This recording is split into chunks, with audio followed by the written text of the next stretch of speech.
Welcome to another episode of the Brown Couch Bros. Brown Couch Bros. Let's toast it up, my brother. Here we go. Another episode. Oh, shit. Damn. We are here, back in the studio. Actually, we're in a brand new studio today. We are at Motown Motivated Studios in the old Durfee Middle School. The double M's. And so, trying out a brand new studio today. Here with Motown Motivated, excited about our new home. What you think so far? Listen, man, I like the studio. I like the acoustics. I like the guys we working with. And like I always say, we going to bring some bangers to Brown Couch Bros. Let's go. Well, hey, let's start it off with a tip-off. Let's tip it off. Tip it off. Throw it up in the air and see who win the tip. Here we go. So another week in sports. What you think? Good week in sports. I want to start off, of course, with fantasy. Me and you went head up. We did. I end up tap, tap, tap. It didn't actually go the way that I thought it would. Just didn't have a whole lot of production from my team. Took an L. I think this is number 3 in a row for me. And I've won 5 in a row. I'm sitting up there 7-1. That's nice. D Webb's world, 7-1. That's nice. Hey, Michigan State U of M football game. What Great you think? game. Hey, little brother smack big brother in the mouth once again.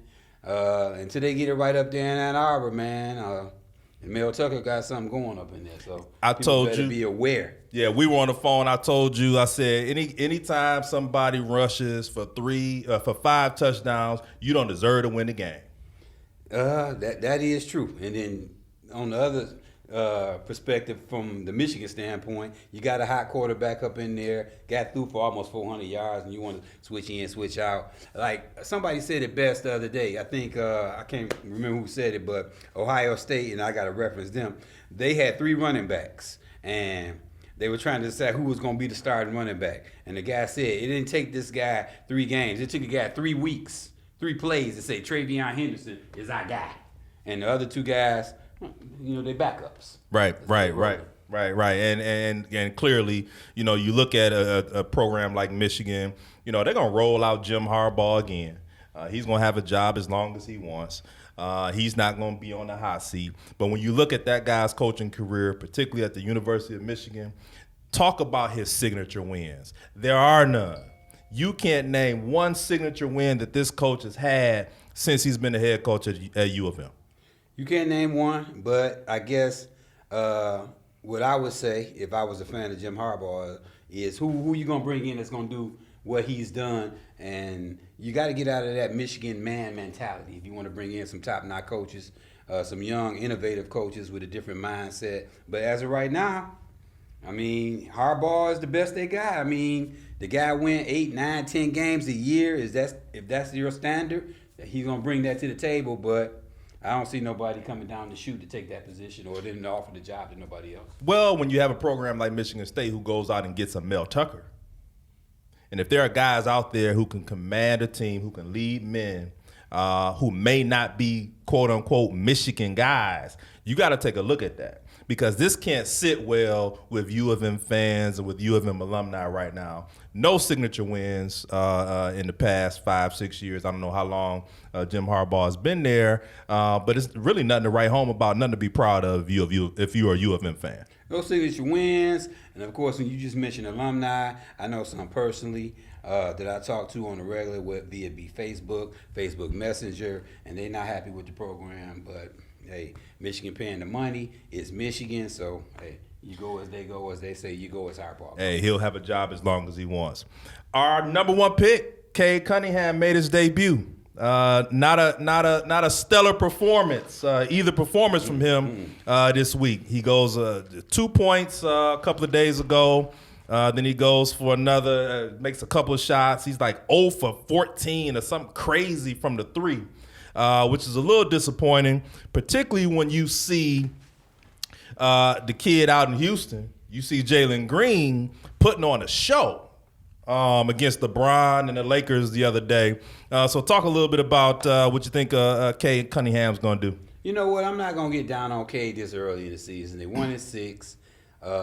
He didn't have any preseason, didn't have any really too much training camp. He coming off an injury. I'm going to give the kid a break. Let's revisit this probably at the halfway point. get a kid a chance to learn the NBA lifestyle, road trip, coming home, getting healthy, eating healthier, and kid might not be in the greatest shape, but I'm gonna lay low on K right now. Yeah, okay, so we'll give him a pass because it's only game 2 for him right now. But we certainly don't want him to fall in line with other disappointing number 1 picks. And when you're a number 1 pick in the NBA, you got to be able to bring something to the table, something that people can depend on every time they watch you play. Agreed. And so what is this guy going to be? Is he going to be a scorer? Is he going to be a rebounder, an assist guy? What is he going to bring to the table? What can we count on each and every game from this guy? And that remains to be seen. Let's see, what kind of player he's going to be. I'll tell you one thing. He's less likely to eat himself out of house and home like your boy Zion Williamson. Oh, he looks terrible. Man, this guy looks like a middle linebacker, nose tackle in the NFL right now. 300 pounds plus and hadn't touched the floor yet. This guy's probably 2 months away from really playing in a serious NBA game. I agree. I seen a picture of him the other day, and you're exactly right. He's 6 to 8 weeks for even competing in the NBA. Same with your boy James Harden. He's out of shape. He's complaining about fouls, but you got to get in shape to get your calls. Yeah, you got to come out there with some sustainability to get the calls. And right now, he's out of shape. Definitely, the guy we just mentioned, he's out of shape. So, it's a business. It is. And those owners, they take it serious. So, yeah. We'll see what happens. All right, high school football. High school football is kicked off. The playoffs is kicked off. I know you got a chance to go see King play the other day. No, Cass. Saw Cass play the other day. And that's really the only team I've been following, really. Cass, they lost a heartbreaker to Dearborn Forest and at Forest in 17-14, winning overtime. I know King did their thing over there. West Bloomfield and Belleville took care of business. So from that standpoint, that's all I got for you for high school football. Those 4 guys right there, those 4 teams are really the main ones I'll be focusing on. Be good to see a PSL team play for a state championship again. Like we had with King and Cass a few years ago. I mean, they're always right there, but those are only 2 schools we can really look out for in the PSL to kind of make it far and do make some noise in the state playoffs. King, you gotta follow King. Oops. Yeah, we'll see. Well, we got a guest today. Got a guest today in the Brown Couch Bruh studio. We welcome today our brother Eric Pate. Eric E.P. Pate. I'm going to shoot that yo for all the good noobs out there, man.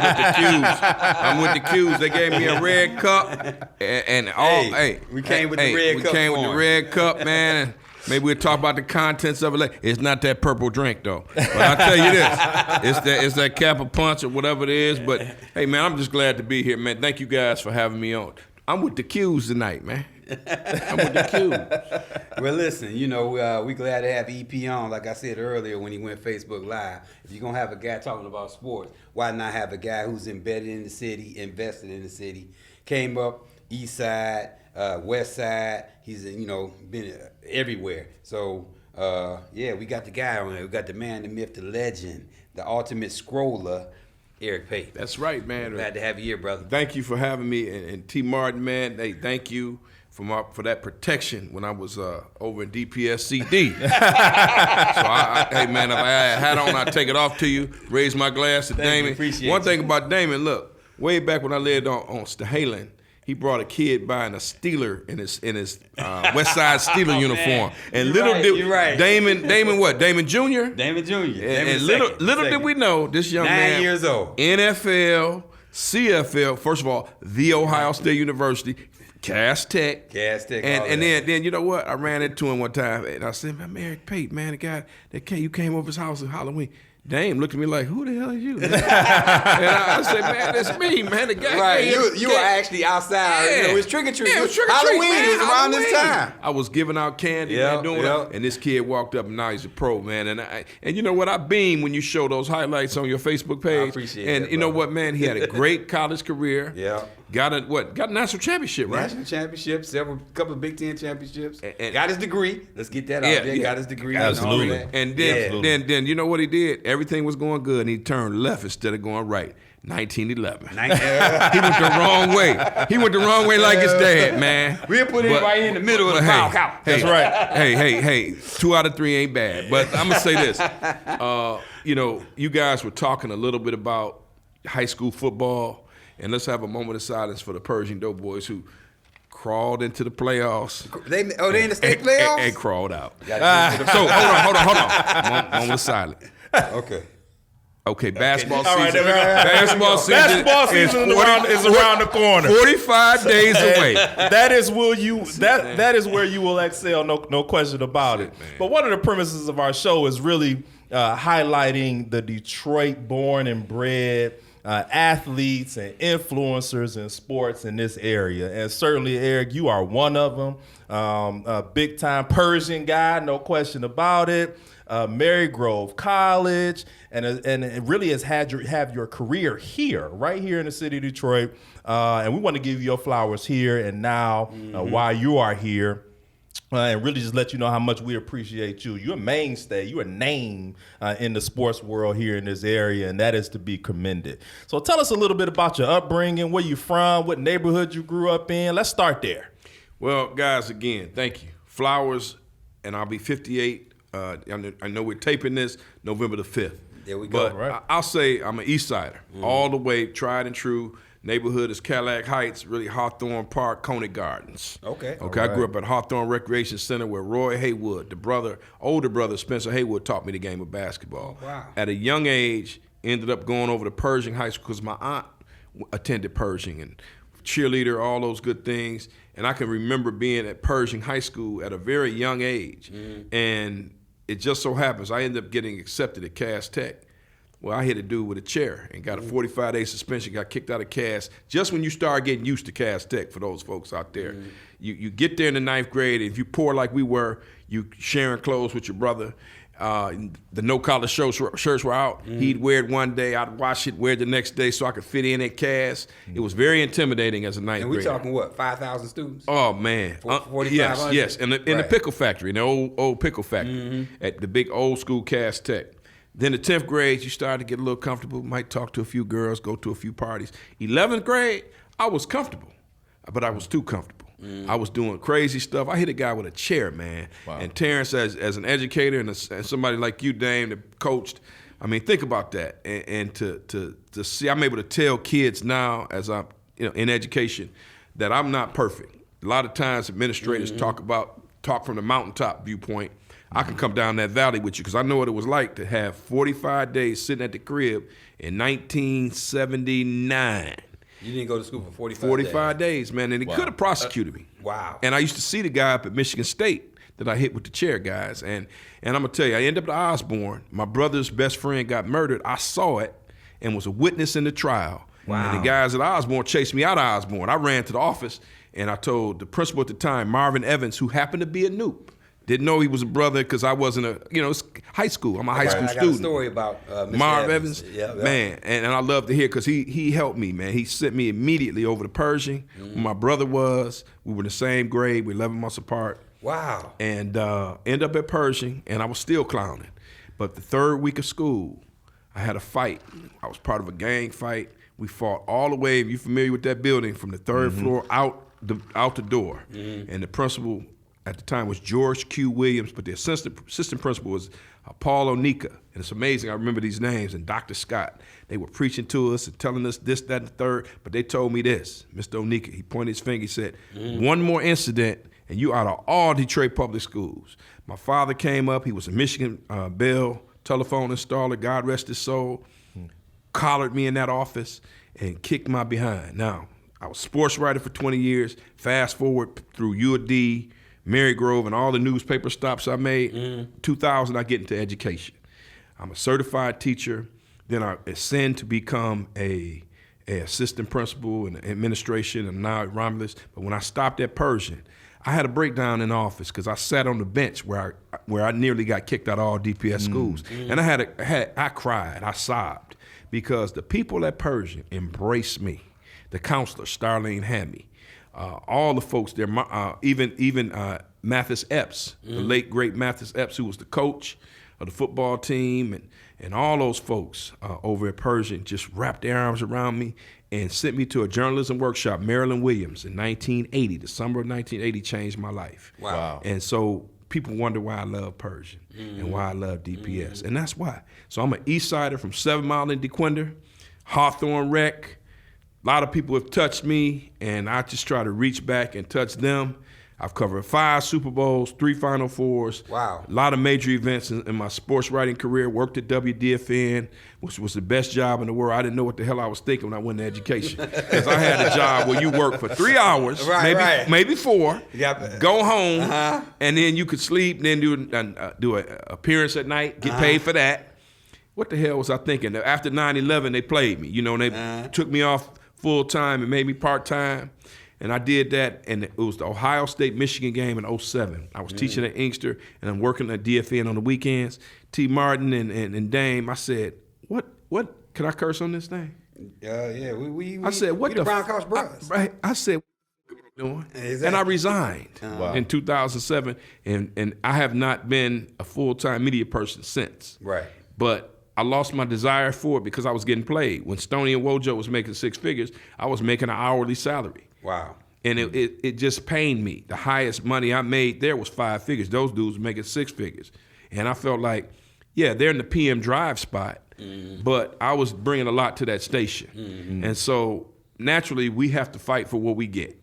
And so education has been very fulfilling. It is the best job in the world. I love where I'm at. I spent my time at Detroit Public Schools. How often do you get to work at your damn alma mater? Yeah, that's amazing. I worked in Pershing, man. That's amazing, and I think one of the pieces that I take from that story is sometimes as a troubled kid, you just need one person to believe in you to turn your life around. Just one person believe in you to turn your life around, and I think you got that at Pershing. Yes, Marilyn Williams, beautiful lady. I saw her about 3 years ago at Bosco in the summertime, and we took a little picture. And Marilyn Williams used to date Ricky Green. I think they got a kid together or whatever. Ricky Green, he played at Michigan. Ricky Green with the big afro. Right. And man, I didn't realize, like, Miss Williams was probably 5 to 7 years older than me at the time. But she was, a beautiful lady. You had a crush on her. I had a crush. I was like, damn. You know how it is. Come on, y'all. Y'all know. If you had a fine teacher, you knew, hey, Miss Glenn at Cass taught me Spanish. I don't think I know adios. I know probably one word of Spanish. But Miss Glenn was my Spanish teacher, man. I had failed French, so Spanish was the only option. You must have been ugly. You failed oh French. man, Madame Crone was ugly. Right. But this doggone Miss Glenn, Miss Williams saved my life at Pershing. And Starlene Hammy, my counselor. Ann Conley. I can't not mention Ann Conley, who graduated ironically from high school with my auntie. And the Pershing thing just really, Pershing saved my life. Of all, the third school now, saved my life. And you're right, T. Martin.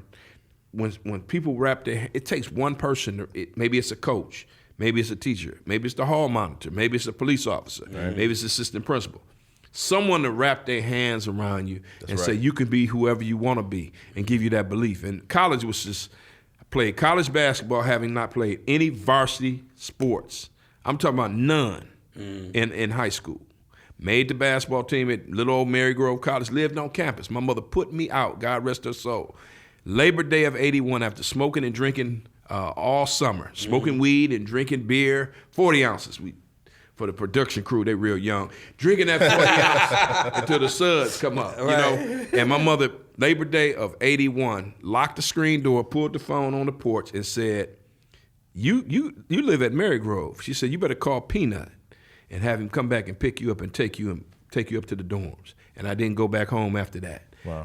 I grew up. 313-891-7172, that was Peanut's number. Wow. I had to call Peanut, wait 30 minutes for him to come back to the house on Monarch to take me up to Mary. I want to revisit something you said about Mr. Evans, Marvin Evans. It's just funny how the world works, because we were talking about my son earlier, when Halloween, trick-or-treating, and you passing out candy, and then 15 years later, he was at 10 at the time, Now he's doing his thing, and you remember my son. With Mr. Evans, I grew up next door to Mr. Evans. Michael and Marvin Evans. What? On Marlowe. Good news. Those were my grandmother and grandfather. They grew up right next door. What? And me, Michael, Marvin, Leon Maynard, Yeah. we all grew up right over there off of Marlowe. Wow. And I can remember Mr. Evans and his wife, Miss Evans. She was an educator. I don't know if she was assistant principal at Northwestern at one time, but Mr. Evans and he used to be up at the Bally's on Chicago and Telegraph working out. And I used to talk to Mike all the time and Marlon. Of course, he changed his name. I think his name is Dante Yes, now. Dante. Yeah. But it just shows you how small the world is. Wow. I grew up right next door to Mr. and Mrs. Evans. You blowing my mind right there, now. man. And to think, I ran that office. That day, I remember, dude showed me a .38 revolver at Osborne High School. Like, I'm going to kill it. That's the nigga right there that's, can I say that? Had the gun. We'll bleep it out. Yeah, We'll bleep it out. had the pistol. I said, there he is right there, man. That's testifying against us. Because I was a witness in the trial. Wow. Killed my brother's best friend, man, on Lloyd. Changed my life. Those are the kind of things that happen that are tragic. And we talk about trauma sensitive and everything. Mm-hmm. Man, I started thinking about that. All the trauma that the neighborhood experienced, my brothers have experienced, I've experienced. We think back on your past, all the people who died when you were a teenager. In Canton and Plymouth, they bring out counselors. In Detroit, man, sorry for your loss. You might get an RIP T-shirt and keep rolling.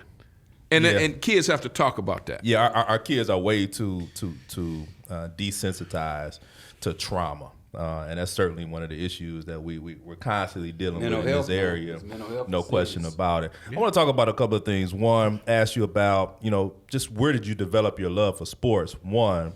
And then you talked a little bit about how you got to Marygrove, being kicked out of your house by your mom. But, I used to coach at Marygrove.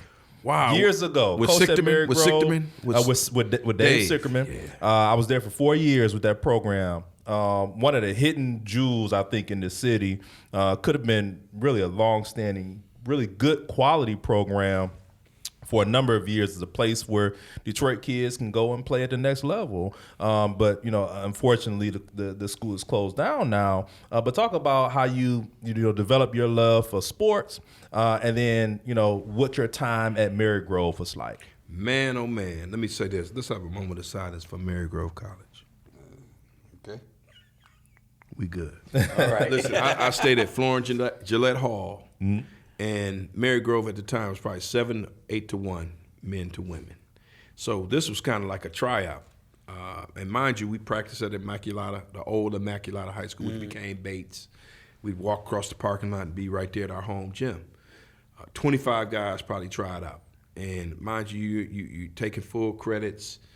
It gave me the college experience. Not like when you guys were Covington on the staff when you were there. Yep. Craig Covington, all you guys had was DJ Foster on your team? No, I was there a few years after he had left. And I'm talking about some talented, I forget the kid from Southeastern, Ballard or Bullard or whatever his name was, that was a dunking machine. We had guys who literally, whoever made the tryout was on the squad. Mm-hmm. I got a picture in my phone. I'll show it to you before we leave. Mm-hmm.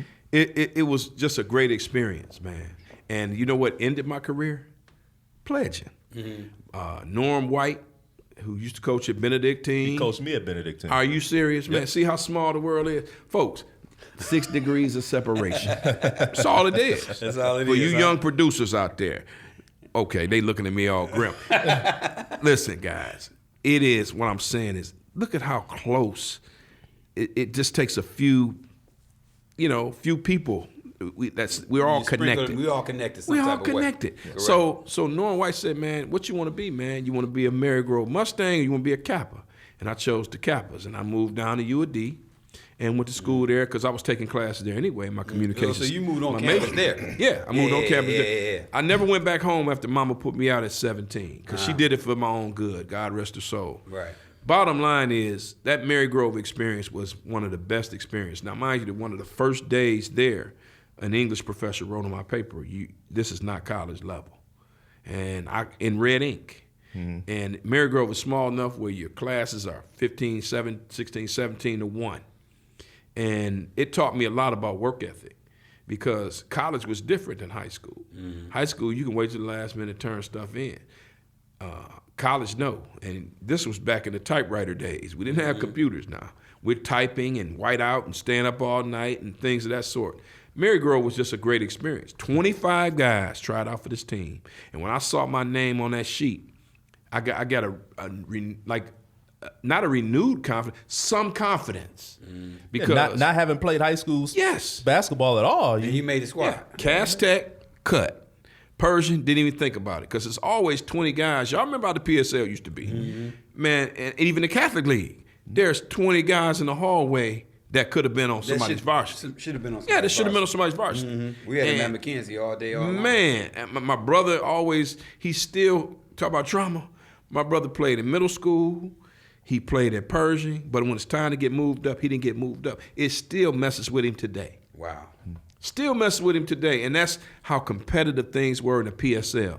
That was when the PSL had pros. You had guys who were 2 lockers away from you. That went. Kevin Willis was a pro, 21 years. Right. Graduated in 1980 from Pershing High School. That's how deep the talent pool was. So to get to Mary Grove, have a college experience where you're a student athlete, okay?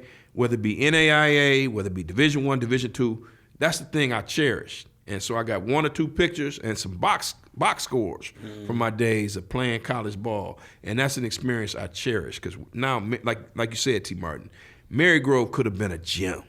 Now it's a DPSCD property, and I love that, but I can't even go on that campus because it meant so much to me to have that experience. I went from the east side to the west side, but I went away to college, and I grew up there. It offered a lot of kids in this area who may not have been Division I or Division II kids, but were quality athletes, quality ball players, and were able to play at the next level. It offered them another opportunity to play some quality college basketball. I mean, the years that I was there, we played Eastern, we played Central, Michigan. We played some quality competition, and so those kids had an opportunity to really compete. And it was local. It was almost like another HBCU. We had so many, African American kids on that campus. Very small campus, more of a commuter school. But we did have a dorm, and a lot of kids from the Detroit area, really from the Metro Detroit area, were there on that campus, and it was just a great environment for local kids to be involved in. And when you speak of a lot of kids on that campus, and you mentioned UAD, and we get back to Greek life, our chapter, Tau Kappa Kappa, we reactivated that chapter up there at Mary Grove, along with the Chi Gamma chapter at UAD. I guess they call them city chapters now, however they want to roll it. But we got a chapter up at Mary Grove. We got the chapter at UAD, which is called Chi Gamma. So we gave African American men an opportunity to join fraternities, particularly Omega Psi Phi fraternities. So Mary Grove and UAD, they combined their resources, and we was able to accomplish some things. And see, that's the same thing with Kappa Alpha Psi. I'm the first guy, April 7th, 1984, to ever pledge out of Mary Grove College. Wow. There's another guy, T.J. Upshaw, who you may know, who played at Cass Tech, played football at Cass, went to Saginaw Valley, but came down here in 2010 and went over. But that whole thing about the Black Greek life, Kappa Alpha Psi changed my life too. That was another experience that really changed my life. And I was wild, acting a damn fool, doing some crazy stuff. I got kicked off the dorms at UAD. And ended up on Myers, 19327 Myers Road, living with some noobs that helped raise me too in about 85. So picture this: I crossed in 84, quit the basketball team, probably May of 84, end up moving on the dorms at UAD, and then staying there probably for a year, and then getting kicked off the dorms and going to live on Myers for a year and graduate from college in May of 86. Wow. So, I was still a knucklehead. You had a full plate. Man, a full plate. Full plate of foolishness and acting a good dog fool. Right, Disappointing my mother all the way and my father, But somehow, some way, God kept his hands around me, and people, the Noops, helped raise me too. Because it was a Noop that's gone now, Joseph Lloyd, who pledged in 83. And ironically, he spent some time in the joint. He spent 5 years, I think 6 or 7 years, armed robbery. And they had him up in Marquette. Okay. And he came down here, and they put him online in '83. And the brother died at probably it's been about 7 years. Wow. But he took me in his place, and a brother named Hillary Edwards. Those guys helped raise me. So just along the way, my journey, as I tell you guys, I had some good people that have poured into my life. So it's only right that I pour into some other young people's lives. Exactly. Yeah, I think that's significant. I mean, you talk about a guy in yourself, didn't play high school sports, but go on to college to play in college. Don't finish playing sports there, but you quit the team, and then you end up writing about sports. How did that happen? What a love, man. That summer of '80 changed my life. That urban journalism workshop at Olivet College, where they had the biggest mosquitoes ever. What you would do is you spend 3 weeks up there, and you go to, they had trained professionals, a lady named Donna Britt, who worked for the Free Press. Marilyn Williams sent me up there. But Donna Britt, her brother Bruce Britt, I think he worked for the LA Times, and some other folks. Luther Keith was at the Lansing State Journal, I think, either that or the Lansing Bureau. He still writes, doesn't he? Yeah, he writes, but he also runs Rise, which is a nonprofit. Oh, okay. And I heard his name. Yeah, but Luther rose to the editorial board at the Detroit News. And the bottom line was I was exposed to a lot of good people in that 3-week period.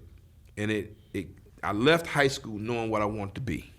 And to get the opportunity to write for the student newspaper at UD, I chased the dream. I chased it. Even now, writing a dissertation that I defended in 2019 and doing the edits, no one can tell me that I can't write. And that's a stigma that's out there about a lot of young black males. So the whole journalism piece, it really, I became captivated by it in '80. In the summer of '80, I worked for the Pershing Times too. I need to mention that, the student newspaper, which gave me the opportunity to cover high school Pershing basketball team. '81 was a great year for them. They made the city playoffs. Football team made the city playoffs, and I'm covering this like a beat writer. And it gave me a vision, like a prelude to the future, so to speak. And when I got to college, I was able to cover UD basketball and all the sports, track. That's how I got involved in Cap Alpha Psi, being interested, because a couple guys, Lawrence Swift, whose brother Dennis Swift went to Mackenzie. You might know Dennis. I know Earl Swift. Earl. That's what I'm talking about. Earl, Sigma. He's Sigma. Yeah. And all of them are Lawrence's little brothers. Lawrence and Earl came out a couple years before me. Yeah, and Steve Crutchfield were members of Kappa Alpha Psi. Okay. And I wrote stories about them. Dang, small world, yeah, man. man. Just Yeah. And then let me tell you this. Jesse Jackson was running for president. This is what took me over the top. And he came to UAD and spoke in '83. And he said, and I want to give a shout out to the members of Kappa Alpha Psi, because they were his escorts on the campus. Okay. And I said, look at these boys. Because there weren't any cues. Because y'all had an incident in the 70s that banned them. I think we had incidents in the 50s, 60s, 70s, 80s, 90s. Yeah. I told you, I said this before we went on. I don't know a paper cue. Right. I know some paper Kappas, and I'm going to confess that. But I don't know any cues that are written in. But the Noops took care of Brother Jackson. Oh, you took care of him. On the yard. They took care of him, and that was impressive to me. And I said, man, that's mind you, I didn't like any of these organizations when I first got to college. Now think about it. You're a city kid. You're going to a city school. You used to gang culture. And you find a way not to like the other brothers. So I used to have the basketball team in Mary Grove, white boys included. We walking into the Alpha party. We ain't paying. Right. And we try to walk in there, and the Alphas turn the lights on, call the campus police. We scatter all through the party. But that was my attitude coming into college. I still was a knucklehead. And for some reason, man, I was really excited about Kappa Alpha Psi. And the writing piece really got involved. I was first black sports editor on the campus. I rose to become the assistant editor at UAD. Wow. At the Varsity News. Yo, Varsity News is still there. Varsity News is still there. It used to be in the clock, where the clock is, where the clock tower. They used to have an office right there in the clock tower. We used to play Eddie Murphy's Party All the Time and lay the paper out. Me and Dave Knotts. who was the editor-in-chief at the time when I was the assistant editor. Oh, that's some history. And of course, I'm employed there, so that's some history. Great time, man. If I could go back to 85, let me take a drink, make me back up. Take me back to 85. So while you're taking a drink, taking yourself back to 85, I wanted to ask you, after a long career in journalism, writing for a number of different publications, you decide that it's no longer for you, or it decides that you are no longer for it. You come back to education. You come to education, rather. What really brought that about, and what do you think your experiences previous in journalism and in school yourself, experiences that you were able to bring to kids here in the city of Detroit through education? Man, T. Martin, great question. 9/11 brought me to education. There were some cuts at the radio station. I was working at WDFN at the time.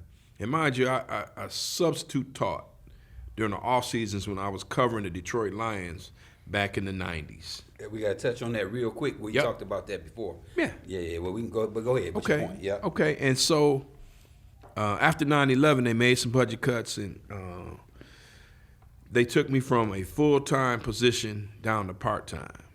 And 9/11 became the excuse, just like the pandemic, for a lot of things to be sliced. And who dies in the movie? The black guy, all the time. And I was the black guy. So I went from full-time, making some really nice money, $90,000, down to, I think I made $35 an hour. And I had to survive. I had to do something. I was working at the Chronicle. The Michigan Front Page had just come out. I was a sports editor there. Sam Logan, may he rest in peace. What a great guy he was, leading the Michigan Chronicle. So I had to reinvent myself. And black men, we know what that's like, because we don't get these jobs where you work 30 years and you get that company watch and they have a ceremony for your black ass. No, that did not happen to me. Okay, so right. I went into education. I had to humble myself, go to community college and take classes. Went to Marygrove, obtained my master's in the art of teaching, as well as a minor in history, became a history teacher, had to pass the certification test, history, and I ended up taking the social studies RX, which means you could teach every subject under the moon. And they said it's the second hardest certification test in the state of Michigan. Got into education, man, and Inkster High School came about, and I was there from like 06 to about 2010, 2011. Had a great time in Inkster. Met some great guys, Greg Carter, a McKenzie guy. Long-time coach at DePores, went over to Inkster, changed the culture of that place. And I talked to Greg yesterday. What a great person he is. Coach Carter on here. Man, a living legend, a Hall of Famer. A Hall of Famer. And Inkster was great. Inkster was one of those things, man, where it was Eastside High on steroids. It was black everything. Blackity, black. It was just the best thing because we had great athletics. Kids were winning state titles. We had band. We had choir. And then we had a dual enrollment program that was out of sight. But most importantly, we had good classroom instruction. Those kids mean a lot. And I'm saying this because 3250 Middle Belt has been torn down and Inkster is without a school. But that was 12 years ago, but it's still one of my best experiences in education. And that led me to, after that I go to Pershing and was a classroom teacher in social studies. Then I went to River Rouge. Then I got hired as the athletic director and assistant principal at Pershing under the EAA. And then I worked at a charter, got fired. And then I went to Wayne Risa. Then came back to DPSCD. Now it's DPSCD. I'm with Cody. Enrollment goes down. I go to Marquette, which leads us over to now I'm at Romulus High School as the assistant principal, athletic director, working for a guy named Seth Petty. And I'm talking about, that's Isaiah Thomas and I'm Joe Dumars. We work well together, man. He's a coolie guy too. COOLEY, Cooley, had with the finest women. They had the finest women on the west side. Man, Cool. Now, beautiful I women. have to I can attest to that. Being a Beautiful. Mackenzie Staggs alum. Hey. Cooley, they always had. Let's raise a glass to the women at raise Cooley. that You right from there. Benedictine, y'all had some Now, bad. These were they them had some bad people right women here. at Cooley, baby. Not Yeah. Cody, but Yeah, Cooley. yeah, But yeah. I mean, just D Webb, man. I've had a great ride, man. Yeah. How many guys can say they've covered 5 Super Bowls, 3 Final Fours, a lot of big sporting events, big fights, things of that nature? Then you reinvent yourself, going to education. Yeah. Man, Yeah. if God struck me down today, I'm going to look in that casket and I'm going to be smiling. Yeah.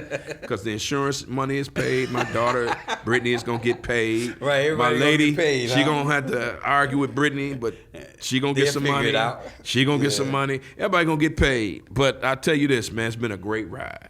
Great ride, and lived all over the place. Lived in I started off in Flint at the Flint Journal. Worked in Grand Rapids where they paid me by the story. Sports editor there, Bob Becker, wrote a letter for me to get hired in Fort Wayne at the Journal Gazette. I go to St. Pete at the St. Petersburg Times in Florida. Go to Minneapolis to the Star Tribune. In '94, I came back here to cover the Lions. I got to cover Barry Sanders for 4 seasons. Speaking of the Lions, Before we go to the Lions, Go ahead, I go want to ahead. hit. I want to talk. You know, people who know you, really know you as a Persian guy. Yeah. You are a Right. doughboy and a doughboy for life. And I have to say, you know, we talk a lot about the cast and the kings of the world. But Persian, in terms of a neighborhood school, has been one of the most competitive programs for an extremely long time, at least as long as I could remember. When I was at Benedictine, after winning the Catholic League championship, we played Persian in Operation Friendship. And this wasn't just your average Persian team. This is Willie Mitchell, Ty Bergen, Carlos Williams, R.I.P. to Carlos. Mm-hmm. Great teams. Teams will go on to win state championships.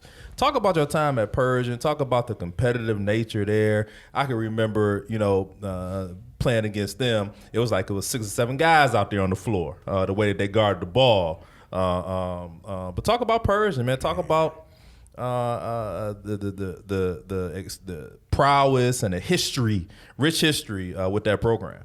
Man, I tell you what, if you cut my wrist right now, I guarantee you it'd be a royal blue and gold blood streaming down my wrist and dripping down, just like you love Mackenzie and just like you love Benedictine. My Cass Tech people still think, Cass is so big, they still think I graduated in 81. I didn't graduate in 81, y'all. I graduated from Persian. Shout out my Sands, Chris McGee. You smoked that weed on the 8th floor. You taught me how to smoke that weed in 77. Turned out to be my Sands. Cass Tech, that's fine. Big green machine. I'm a Persian doughboy, man. Persian means so much to me. And to have the opportunity, like I said before, to work there on 2 different occasions, do all the things that, first of all, at Pershing, there were 20 guys. I'm telling you, man, we talked about it. We had our 40th class reunion. There's a brother, man, George Hillsman, who used to play baseball and basketball. He didn't make the varsity just like my brother. I think they both got cut at the same time. He slides into second base with his toothpick in his mouth. I mean, Milt McCrory, world boxer. champion. Yes. Yeah. Steve McCrory, Olympic gold medalist, his R.I.P. brother. Right, rest in peace, Steve. Darnell Hall, Olympian. Spencer Haywood, Ralph Simpson. Ralph Simpson grew up around the block from me on Russell Street. Spencer Haywood, when they came from Mississippi, his brother ended up working at Hawthorne Rec, Roy Haywood. I was fortunate enough to rebuild our neighborhood park. They tore the building down and we made a Hawthorne Park. We put a rock in the middle of the field, and we put 3 names in there: Cloyd Leon Hearns, Gloria Foster, who is like a mother to me, and Roy Haywood. Roy Haywood is the only lone survivor of those 3, but they saved the neighborhood. I mean, L.K. Scones was out. BK is across 7 Mile. Right. And, you know, all these people. But that Pershing neighborhood, man, the reason why Pershing is so successful is because of the people who live in that neighborhood that still send their kids to Pershing. Because our neighborhood is it's extended now from Woodward and 7 Mile all the way down to Van Dyke and 7 Mile, and even beyond to Gratiot now, because people bypass Osborne. Okay, and a lot of those kids from 48205 come over to 48234 and go to Pershing. That's been a success.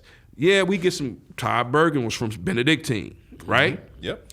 And so Johnny Ghostin was able to get some kids. The late great Johnny Ghostin. R.I.P. to JG. R.I.P. to JG. Hall of Fame coach. But Pershing has sustained itself. A.W. Canada was not a popular pick, but boy, oh boy, when they won the state championship, Keith Appling. I'd be remiss if I didn't mention Keith Appling. We talked about him prior to the show. Keith is in prison, Russell Street. I knew his whole family. I'm really sad about that. It breaks my heart. But he is clearly, if we talk about basketball talents, we can't erase that. He's probably one of the 5 best players I've ever seen. And I've covered Sean Kemp when he was in high school. Wait, hold on. We got to save him for that. You saying Keith is one of the 5 best players you have ever seen? Boy, You've seen them all. Boy, it's tough. Boy was tough. Keith was a killer. That 49 at the state championship in 2009 was easy. Easy. 49. It was a legit easy. 49. When I tell you Keith Appling did it easy, I'm going to give you another name that people always forget, Winford Walton. Now, Winford Walton. Played against him when he was at East Catholic his freshman year. I was a remember senior. Walton. We beat him, but he's a heck of a player. Unbelievable, Monster. man. Well, you came out 94? 93. 93. Winford Walton, man. Winford Walton should have never gone to Syracuse, and y'all know the story about that, right? Izzo dropped a dime. He was pretty much guaranteed to go to state. He ends up at Syracuse. They make him retake his test in a room, and he didn't get that 27 that he got the first time. He got like a 14. Okay, whatever. It's a big drop. Okay, big drop. Right. NCAA flag. But that Pershing pride, when you come up on that second floor, it is the most intimidating thing ever for high school kids. I've seen great teams trim down, melt down to less, especially when you see Ray Kelser coming in a referee and DeLon DeLittle and maybe one other ref come in there and he gonna let you play. And that second floor gym is so special, man. Will Robinson, the ghost of Real Robinson. I think at night they do have some up and down. The ghosts play basketball, and that's another place, man, that is so special to me. Is that Pershing High School, and particularly that gym where you got all those banners of all those championships. And it just means a lot. It's a pride in that neighborhood. Khalil Felder, he sent his son over there, KJ, and he's over in China now, of course. I mean, Steve Smith. Steve grew up in our neighborhood, man. Me and him graduated Man, together. Smitty, let me tell you, Smitty was a little kid with long arms. Now, I remember when Steve was like in 1985, 86, he was like 6'1". And then all of a sudden he sprouted. Yeah, man. 6'6", 6'7", and the rest is history. True story. And but yeah, I can remember going down to Cobo, watching Steve. I think we were playing Southwestern, and nobody really recognized it then. Southwestern had beat Pershing, but at the end of the game, he threw one off the backboard, caught it, and boom. And who was that guy? Was that Callahan? No, that was at Cobo. That was the quarters. That was the quarterfinals. That was the quarterfinals. Cobo. You know, I raced my butt up here from Fort Wayne, Indiana to see that, man. Yeah. And finally got in. You had Hunt. Yes. With Southwestern, you had Steve Smith with T. Will? Pershing. T. Wheeler? Was T. Wheeler on No, that T. Wheeler was gone. He was T. gone. Wheeler- That's T. Wheeler right. was gone. He was gone. But you still had a great Southwestern team over there. And, of course, you had Steve Smith at Pershing. But you had mentioned something earlier when you say you covered the Lions and you covered the great Barry Sanders. But one of the greatest linemen that blocked for Barry Sanders, your guy, Mr. Lomas Brown. That's right. Lomas Brown, man, very underrated. And when you think about him now, and I really want to talk about, if you guys will allow me to, that Lions Den. But let me set it up. Lomas Brown. Explain what the Lions Den is. First of all, how do the Lions get a Lions Den? They ain't won a playoff. They don't won one playoff game in the last 50 years. Yeah. How is there a ring of honor for a team that has been this desolate? Well, they've had great players. So the Den is for those great players. It's not necessarily for individual teams. It's for the great players that we have had, and we've had several. You know, I'm gonna let you go ahead. We got a guest in the house. I'm gonna let you go ahead with that. Let the guest go ahead and break that down. Well, guys, let's have a moment of silence. This is that third. And this is the Tito's kicking in. Let's have a moment of silence for the Detroit Lions. Everybody, production staff included. And this was going to be long. Is Bobby, what's your guy name? Bobby Lane. Is he, okay, Bobby Lane, you got to put him in the moment. That's right. Hey, pictures shout out. every Sunday, Every right Sunday, after the man. game, he posting Bobby Lane. Bobby Lane. And that's the curse of Bobby The curse Lane. of Bobby Lane. Because you know the story. They traded him away because they fell in love with, what was it Tobin Rote that was quarterback? 1957. And they fell in love with Tobin Rote. And Bobby Lane, they On his say, way out the door. threw his stuff in the trash can, said, you'll never win another championship. And guess what? In 1957, he said that. It's what, 2021? Who can do that mental math that they teach? 64 years later, Right. they haven't won a championship. won a championship. So let's talk about Lomas Brown. 15-year NFL veteran, 7 Pro Bowls. 7 Pro Bowls. He was an All-Pro. And he's not in the Lions' den. And I must tell you right now, Lomas Brown eventually will be a Hall of Famer. The Veterans Committee will get him in. I guarantee you. I agree So with why that. why isn't Lomas Brown in the Lions den? Well, I'm glad you asked that question, T. Martin. Beats the hell out of me because this past Sunday, and by the time you come on, it'll be a couple Sundays ago, Chris Spielman was inducted into the Lions Den. They did this whole thing, with him reading off the teleprompter that he was getting. It was so emotional. And they're bamboozling us again. Chris Spielman played 11 years in the NFL. He had 4 Pro Bowl appearances. He's the all-time leading tackler for the Detroit Lions, but he pales in comparison to Lomas Brown. I read off Lomas Brown's statistics, those 7 Pro Bowls. They're both on the same team. And the one playoff game that the Lions have won since 1956 or 57, Lomas Brown was a Pro Bowler on that team, blocking for the great Barry Sanders, Barry 1994. That's right. That's right. right. And see, we always fall for this. The Lions fool us all the time. Rod Wood, who is the current president of the Detroit Lions, he's doing it again. Guess who the special assistant is to the CEO? Chris Spielman. Chris Spielman. Guess who the general manager is? Brad Holmes. Brad Holmes didn't go on the field at halftime of the Lions-Eagles game and say, we plan on winning we're going to win a Super Bowl. It was Chris Spielman who was supposed to be this assistant to the CEO. He's really the GM. People need to understand that. He is the GM. I've heard even as early as last year, T. Martin and D. Webb, that he has been in the meeting rooms watching film with guys. If you're the assistant to the CEO, why are you in the room with coaches and players watching film? Right. He's doing football operations. Yes. Right. And, right. and therein lies the problem with the Detroit Lions. Bill Ford Jr. has been exiled. Sheila Hamp. Ford Hamp. Right. She's running the show. It's her turn now. And Mama said, no, Martha said, hey, Bill, you're done because of the whole ill-fated Matt Millen experience, Tom LeWan, all those guys. They were this close to getting Kevin Colbert as the general manager of the Detroit Lions. Runs Pittsburgh Steelers. Yes, and hey, Larry Lee, who's my dear fraternity brother, has been around the Lions. Larry played that base. Yeah, but see, he's a better football guy. He's working for the Fritz Pollard, the Lions. But here's a guy who knows the Lion organization, was around when they were winning, played for the team, and they won't let him get a sniff. He's been away from the organization going on 20 years. And that's the problem with the Detroit Lions. They play on our emotions. This Chris Spielman thing, there were guys who were upset about Lomas Brown not getting in the Lions Den. And I talked to some folks on Sunday, some former players. He's in there.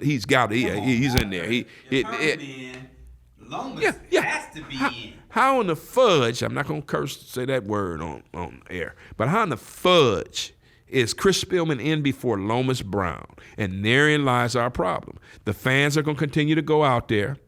The fans get caught up in this emotion of Chris Spielman. People don't make enough noise. They don't do enough research. They don't hold the Lions accountable. And that's part of the problem. We fall in love with a Chris Spielman who people forgot. He left here to go to Buffalo to get paid. But all we talk about is his heart and how he played with a torn pectoral muscle. I remember covering them, and guys would say he'd come away, and I have to say, Chris Spielman was a solid NFL player. I'm gonna fall short of saying he was great. Barry Sanders was great. But Chris Spielman was everything that this blue collar stuff and rah, all that stuff. But his stats were situations like, and you played some football, here's a tackle, Chris jump on that pile and get an assist.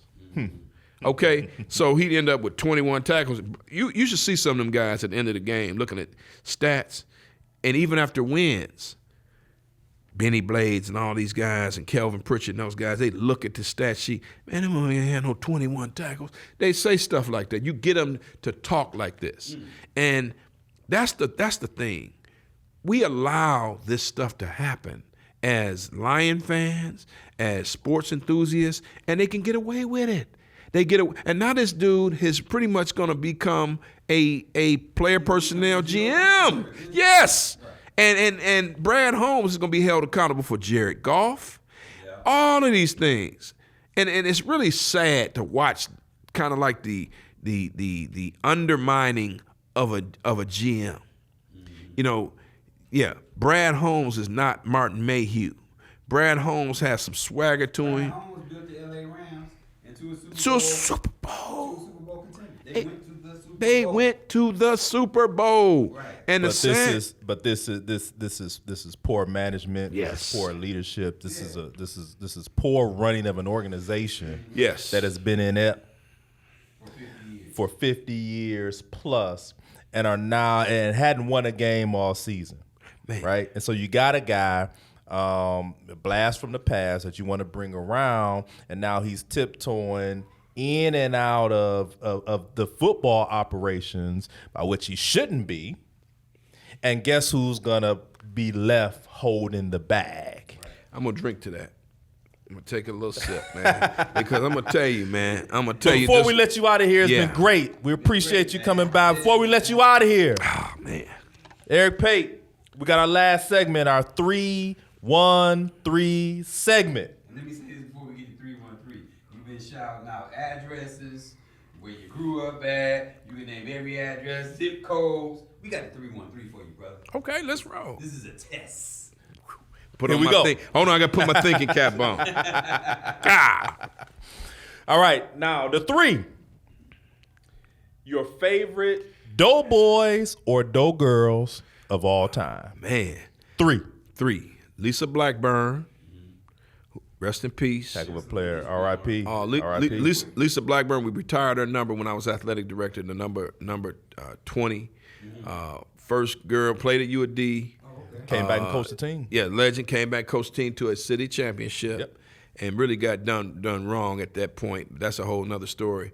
But this lady was the first real kind of revolutionary, evolved the game type player in the Persian girls program that I saw with my own eyes.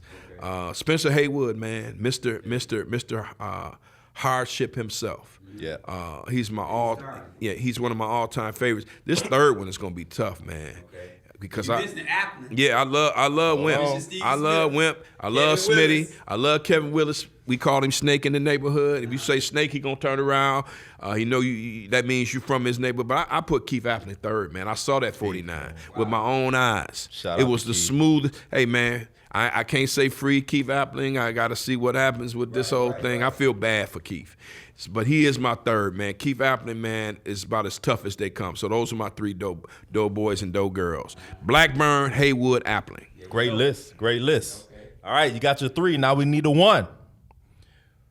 What's your favorite sports moment? Famous sports moment. Man, it's a lot of them. 5 Super Bowls you covered. 5. I was at great Barry Sanders. I covered Barry. I was there that 2000 when Barry hit that 2097 against the Jets at the old Silverdome. Danny Manning. Yeah. In the national championship in '88. Wow. And I also was at the 2019 New York Giants Buffalo Bills Super Bowl 25. But you got to name one. I got to name one. Oh man, greatest sports moment, man. Why are you doing this to It's me, the man? 313. God, Detroit. It's dang, Detroit. man. And I love Tommy. August 2nd, 1980, Hearns, Pepino, Cuevas. But if I had to pick one, I'd have to say 007, man, Vinnie Johnson. I was watching it on TV, covering a sporting event. I'd have to say that 2019 field goal that goes wide left. Scott Norwood missed the field goal. I was there. Wow. I covered the Super Bowl. Super Bowl 25. Was that my first one? That was my first one. My daughter was 16 days old. Wow. And I kissed her before I went to go see her, gave her a little kiss, and headed on over to Tampa Stadium to watch that game. Wide So left. that's my biggest sports moment. Wide left. Yep. All right, we're gonna throw you a bone on this last one. We're gonna throw you a bone on this last one, man. We're gonna throw you a candy cane on this last one. Throw me a diamond. You talked a bit about, people who have influenced you in your life and really some life-changing moments for you. Who are your 3 most influential Kappas? Man, that's a tough one too, but I'm gonna use Hard Times, my line. It was 4 of us, so they're gonna represent one of them. Nick Parker, the ace from Redford High School, baseball player. The deuce was Mike Bowman from Toledo St. John, a freshman at Pledge, and I was telling him at the smoker, Kappa don't, I was trying to eliminate people. I said, Kappa don't take no freshman, man. You got to leave. And he didn't listen to me. He stuck around and he stood next to me, and I was the Trey Club. And then Chris McGee from Cass Tech, 1977. I already told you, he smoked that weed together, and that was my tale, man. Wayne State University. So we had 2 guys from Wayne, one from UAD and one from Marygrove. Okay. So we represented the whole city. Hard Times. That's my first, most influential Kappa. If I think of some others, man, Ben Calloway was the undergraduate advisor. He taught at Central High School. He's a counselor here, and it's ironic that we're here and you asked me this question. He was the undergrad advisor. I was not a good guy, and I wish I could have told him before he died how much he meant to me. Wow. And I think the third person, man, it's that whole line of 83 at Alpha Beta. The sophisticated gents, Lamar Leverett, who grew up on Orange Lawn in Wyoming, went to DePores. Lawrence Swift, as I mentioned him earlier. Derek Treadwell, Joe Lloyd, who, like I said, rest in peace. He was an ex-con who they put online who threatened to kill all the brothers in 83 when he was online, and he was capable of doing it. Parnell Johnson, Derek Treadwell from Mumford, Parnell Johnson from Mumford, and who else was on that line? Mike Mayberry. Okay. Mike Mayberry was a deuce. He was from Cass Tech. And all those guys made me who I am in this organization. And I love them. They were hard on me. And back then, you can whoop a little ass and do it in public. And, I respected those guys. I'm glad that shit is over. Trust me, if I'd have dropped, I'd have never pledged this again. Never. And kids out there, they're not doing it as hard as we used to.